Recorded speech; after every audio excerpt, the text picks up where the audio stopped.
Your employees are going to be with you the entire time. They're the one who are going to drive the strategy and all of the client delivery behind it. They are going to be every touch point. And so your clients can come and go. They might not have that much allegiance to you. Will be some of those clients that critical inflection point where if you have one that's 80% of your company, you're going to have a very different answer to me. We have over 1,000 customers that we answer every month. And then in a platform world, delivering to all of those at the right touch point, I think, is beyond the most critical point. Welcome to Grow Think Tank. This is the one and only place where you will get insight from the founders and the CEOs of the fastest growing privately held companies. I am the host. My name is Gene Hammett. I help leaders and their teams navigate the defining moments of their growth. Are you ready to grow? You've probably heard this before. Put your customers first and your company will grow. Well, it's only sort of the truth. From my perspective on what does it take to grow a fast company, you've got to have a team behind you that is willing to put the customers first. When you think about that, I want you to really think about this phrase, that leaders should put employees first. Putting employees first is a very different concept inside of leadership that I want you to really think about the power of it. When employees are put first, they are aligning to the mission, the vision of what's going on. Everyone's working together as a team. And this is what's really important in order to have customers that feel served. You want to make sure you're putting employees first. Today's interview is with the CEO of Verblio. They are a fast growth company on the Inc. 5000 2 years in a row. We're talking with Steve Pockross. What we talk about inside this interview will help you become a better leader so that employees feel connected to the work. He talks about the specific structures they use to connect with employees, to develop them, and what he does inside of one-on-one meetings that you can actually model from. You can steal it ethically and really increase your way of connecting with employees so that employees feel like they are first. Putting employees first is the core of this conversation, and it may challenge what you know about leadership. When you think about your job as a leader, one of the main things you have to do is evolve to be the leader that your team craves. When you evolve to this next level, you are able to serve them better. You're able to coach them. You're able to connect with them and communicate with them effectively. And if you're worried about what your next steps are, then I want you to check out Fast Growth Boardroom, because we have a group of people that are gathering together to talk about leadership, talk about people, talk about culture, and talk about growth. All of this is with fast growth leaders from the Inc. 5000. If you want to be part of that community, if you want to check out what it is, make sure you go to fastgrowthboardroom.com. Inside that, it will help you understand what fast growth leadership really is and what does it mean to be a fast growth leader. If you think you're a fit for this, then I want to encourage you to apply, because we make some special exceptions for companies that aren't growing fast, that aren't on the Inc. list, but you've got to have the right qualities and you've got to have the right desire to be a part of this very unique group. Just check out fastgrowthboardroom.com if you think you're a fit and you want to continue to evolve as a leader. Now here's the interview with Steve. Steve, how are you? Gene, I'm great. Thanks for having me on the show. Excited to talk to you about leadership and growth. Before we get started, I've already let our audience know a little bit about you and what we talk about today, but I want you to tell us about Verblio. Great. We are a content creation marketplace and SaaS business based in Denver, Colorado. We combine those two elements to bring together 33,000 highly curated freelance writers onto our platform that delivers high quality content at scale. And we produce about 80,000 pieces of unique content every year for about 40 different verticals. We've grown about 500% in the last 4.5 years, and we are a completely bootstrapped company. Love it. I'm a big content creator, as you know, the podcast, the writing I've done for different publications. So I believe in creating content for your business, and you've created a way for companies to streamline that. Is that fair to say? That is what we try to do. Perfect. Well, Steve, I have been doing some research on what your company's up to, and our team has really pulled together some of the things that we're going to talk about today to help us really help the audience understand growth, understand what's really going on. But first, one of the things that you believe and the strategies behind your growth and the success has been putting people first. So what does that mean to you? So what it means to me is really focusing on our team first. And by our team, I mean my employees, but also our extended group of writers that we consider an extension of our team. If we have engaged writers, you're going to have much better content. I think we came to that through there's a lot of different places you can focus. I went to business school during a time where it was all about shareholder value, and we were supposed to focus on these people who weren't even in the room to always think of them first and what we could do most for them. But to me, employees first means employees drive everything in your strategy. They're every contact point. They're every contact point with your clients, with your shareholders, with each other, with your writers, as far as what they're going to build. And if you look at the classic golden triangle of how do you solve every problem with people, processes, and product, well, there is nothing without the people driving them first. So what I focus on is how do you make people first as a competitive strategy and be very intentional about what it really means to bring that to life versus having it be a talking point. Well, I want to dive into that, but I have shared with you my impossible question, and you have answered this, but just to kind of get it out there for everyone, as a fast growth leader, what's more important, employees or customers? Employees, employees, and employees. Why would you say employees over customers? Your employees are going to be with you the entire time. They're the one who are going to drive the strategy and all of the client delivery behind it. They are going to be every touch point. And so your clients can come and go. They might not have that much allegiance to you. Will be some of those clients that critical inflection point where if you have one that's 80% of your company, you're going to have a very different answer to me. We have over 1,000 customers that we answer every month. And in the platform world, delivering to all of those with the right touch point, I think, is beyond the most critical point. Now, before we cut the recording on here, you had shared with us one, phenomenally successful leader at the time of writing this. I think he's the most high net worth person in the world, Jeff Bezos. He has a different approach to leadership. And give us your thoughts on what is different about the way he thinks and the way you think. I don't know if it's that different. I think he has we were talking about having the open chair that has, this is a very famous Jeff Bezos kind of story, that there's a chair that for the client in every single meeting is somebody representing the client, which I think is deeply important. We have the same thing for our writers. As we make these product changes, are our writers going to be engaged? Are they going to be incented in the same way to follow the right behaviors? So I don't think it's that important. I think the most important thing is we're all trying to remember all of our constituencies at the same time, when it's very easy to block those out and only focus in one direction if you're not being very intentional about it. Okay, that's perfect. I'm glad you talked about that, because it really is, when employees are keeping that customer in mind, that's your perspective, and that's the way you're running the company. But here's the thing that I want to make sure that we talk about here: putting people first. Putting people first is a very different leadership approach, because there's so many things that it takes to be successful as companies. So you've already talked about what it is and why you do it. I want to talk about how you do it. So what are some of the key things we would see in your organization that makes putting people first possible? Great. So first we start with a kind of our strategy of what it means to put people first. And so to me, we need a value proposition for our internal team that's very similar to what's our value proposition and our mission to the external, to our clients and with our product. And so we'll think about that through every step of the process, through hiring and onboarding to performance and development, and all the stages of employee engagement and also incentive structure. And so I can kind of go through each one of those three, because I think how you think about it actively is really important.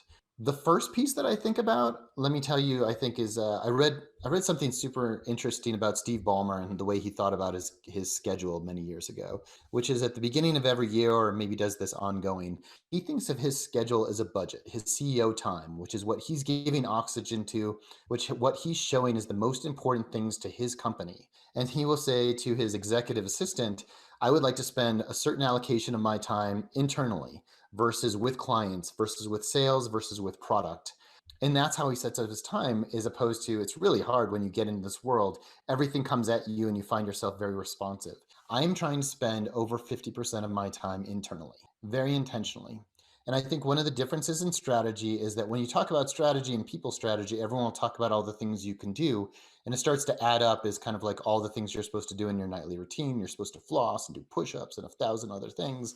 And then you add them up and you're like, that would take me 3 hours to do that nightly routine. So the real question in strategy is, what are you sacrificing? What are you not going to do as a leader, as a CEO, in order to get that extra time? I want 50% of my time to focus on people.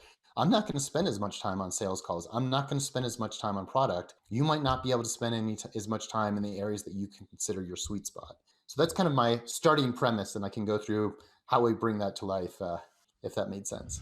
Now, hold on. Steve just said something really interesting, that he wants to spend 50% of his time on the people inside of his business. Did that make you kind of quiver a little bit because you're probably not spending that much? Well, the reason why spending 50% of your time on employees is really important is because you want to make sure you're developing those employees and they're connecting with them in a way that they are really protecting the culture and they're really serving the clients the way they need to. One of the things that gets in the way of this time is you spend more time talking about the work that they're doing, the projects, the milestones. You're managing the work. What I want to encourage you to do is lead the person. When you lead the person, you're having different kinds of conversations. We've had a lot of content about this. I did an episode the other day about coaching your employees. So you want to make sure you understand what coaching your employees really means, and it's not just managing the work. Now back to Steve. I love that because time is one of the hardest things I think for CEOs to get a grasp on because they are responsive to what happens every day. But what you're saying is being intentional, and one of the big things that drives that is this 50% where you spend your time on the people.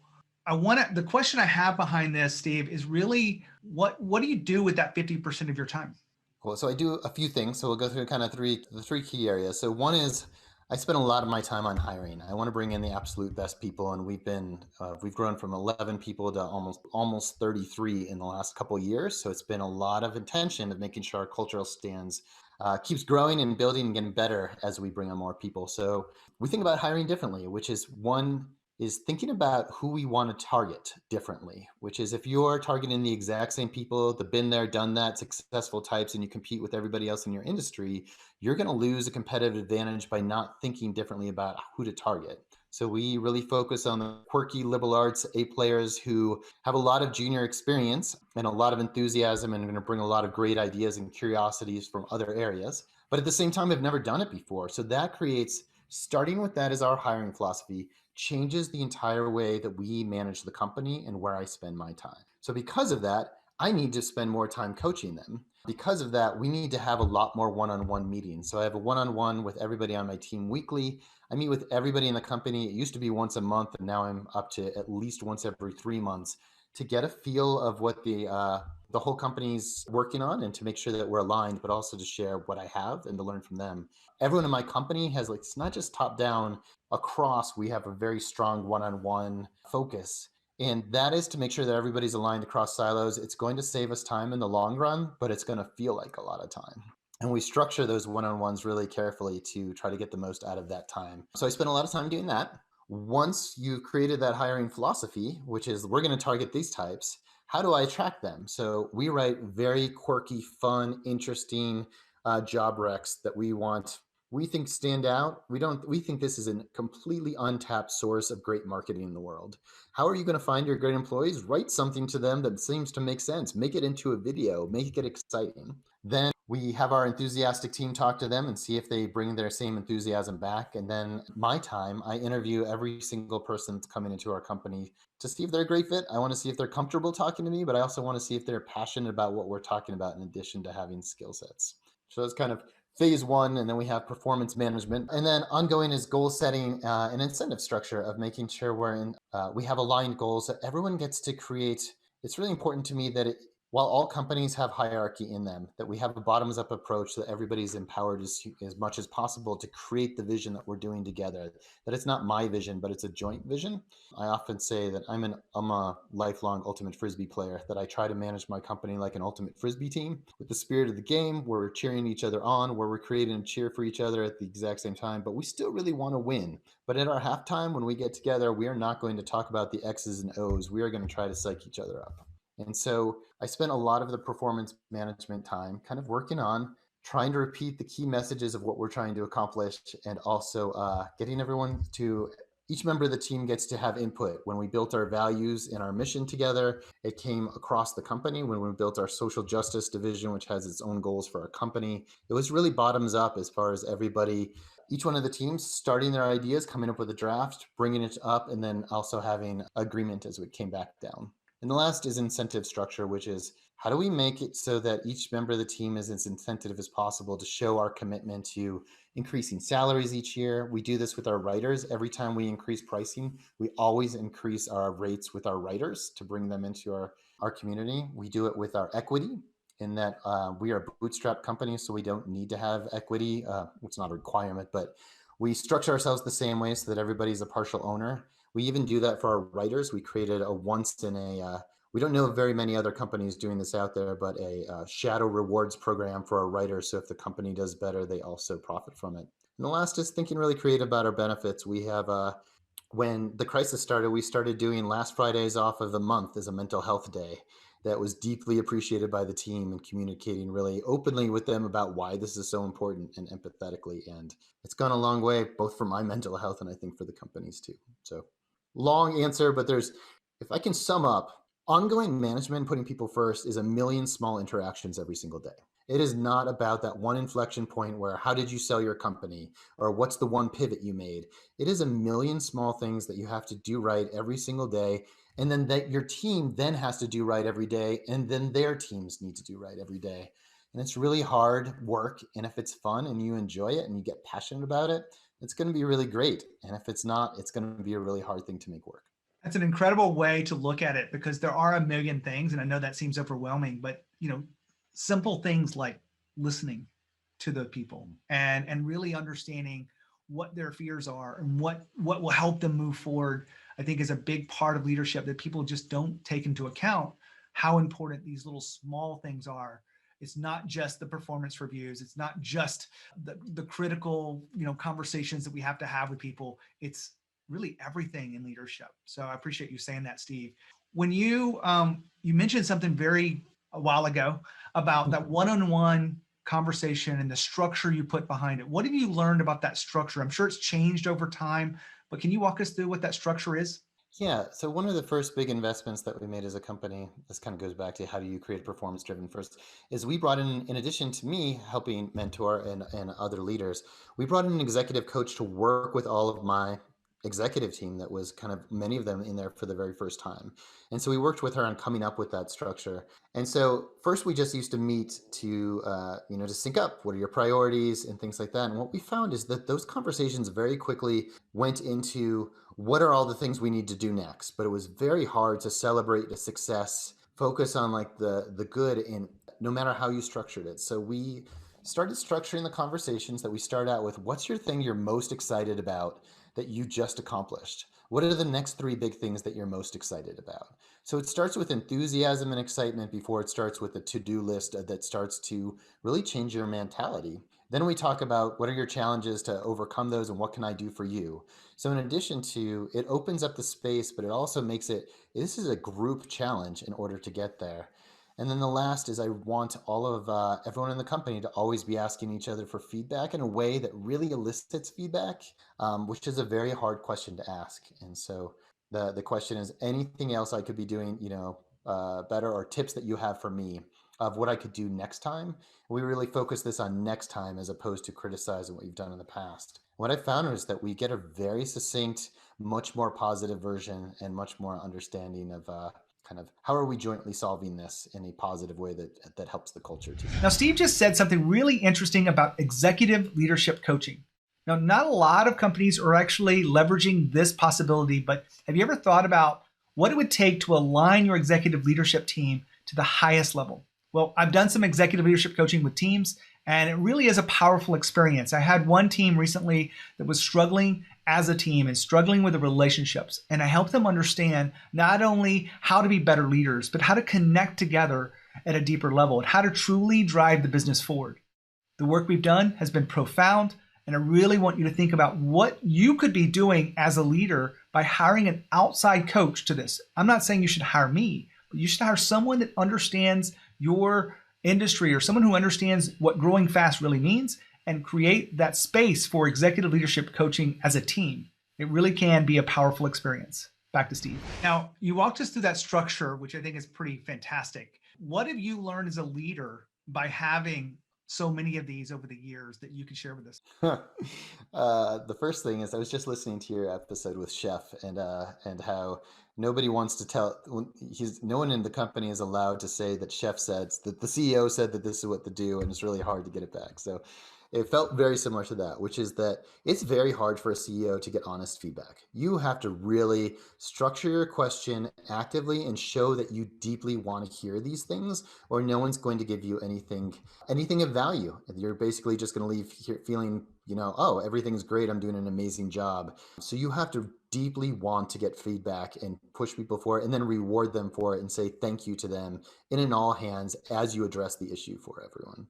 That was really hard for me to figure out how to make that pivot. Well, Steve, I appreciate you sharing your examples of how you're putting people first. That really is part of the story I'm trying to get out, is how differently fast growth companies think about their employees. So thank you for being here. Oh, it's a pleasure. Thanks for having me. Well, I want to wrap up. Steve's still listening in here, but from my perspective, what we just talked about was really important pieces of you stepping up to be an extraordinary leader. That if you're willing to realize and really say out loud that you're going to put employees first, it doesn't make your customers want to go away from you, because I really believe that those kind of companies that are sharing that employee first is such an important strategy, that they're willing to connect with and attract the right customers because they know that they'll be taken care of. That's what I've seen. That's what I wanted to share with you. And if you are looking at what's your playbook, how do you need to evolve as a leader to keep growth going, I want you to check out something that we've been putting together that's really amazing, Fast Growth Boardroom.